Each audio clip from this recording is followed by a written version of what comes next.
Hello, class. So we meet again in the fourth section in the string of e-learning. And today we will focus on challenges of working as an interpreter. Uh, I drastically supply you. I have to say that it's very interesting for it to supply you the authentic experience of working as an interpreter, um, owing to the fact that I used to work as a professional interpreter for PepsiCo and World Bank again.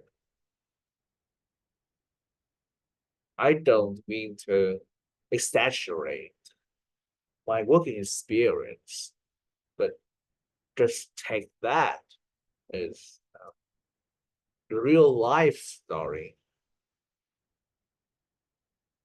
to help you somehow gain the basic understanding of the difficulties I used to face while working for them. Certainly, when you work for prestigious organizations in the world, you will get high paid. You will gain lots of precious opportunities for you to expand knowledge about the field you have to focus on. But sometimes you always have to get well prepared for the challenges in front of you. The first one, that can be the real time pressure. I mean, when the speakers have just finished producing an oral part of speech, you can wait a minute to supply your interpretation. You have to try your best to do the interpretation as soon as possible to maintain the transparency and communication.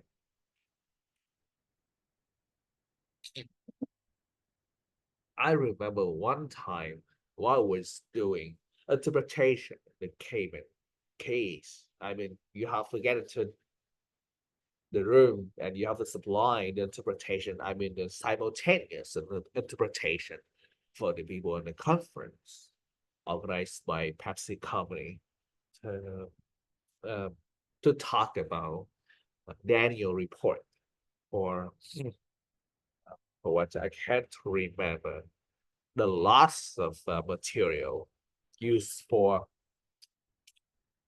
the beverages line. And at the time, one of the speakers talked about the fluctuation of the incomes throughout the year of the corporation. I did get that because you have to remember that when you supply the interpretation for the concepts, it sounds less challenging. But when you have to remember lots of series of numbers, especially uh, the four codes of years, for example, 1988 or 2015, uh, plus, plus. It turns out extremely difficult for it to remember to supply the simultaneous interpretation for them. It was one of the most memorable experience of facing challenge while working as the professional interpreter at the Cayman and the summit conference organized by PepsiCo. I can remember handling complex and specialized topics not very difficult if you have the basic knowledge about the field you're working on. Emotional strain usually when you have to supply the interpretation in the formal situation, people don't express a lot of special emotion well communicating. So this is not the point you have to focus on. The accents and dialects. For sure, frankly speaking, I'm accustomed to American accent. So when I have to work with someone having the British accent, and sometimes it takes me 1 or 2 seconds to recognize what they're talking about. Rather thing, yeah, the lack of control over speakers. This kind of challenge will help you remember the point I told you the second day of the class. Usually, you get aggressive, the Vietnamese style of speaking English, but you have to know that English is considered to be a tool for the native speakers to communicate together. So you always suffer trying to gear yourself towards practicing English with the the native English natives setting. Because when you work out there, when you put yourself out there, you can force them to speak English as your native teachers supplying the lessons in the class, or your Vietnamese teachers try to mimic uh, the native styles in English for you to understand. Anyway, uh, whatever they say, with all types of accent they produce, you always have to establish yourself to be adaptive with those different styles of speaking and accents.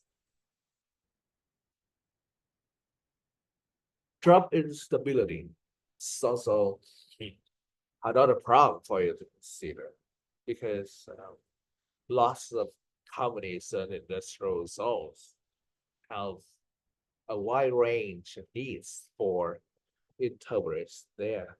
But most of the time, they're only supplying the short-term interpreters. It means that they establish a project. And in this project, they only need you to serve them 1 or 2 years, and after they finish the project, and suddenly you will be fired. You're fired not because of inadequate quality.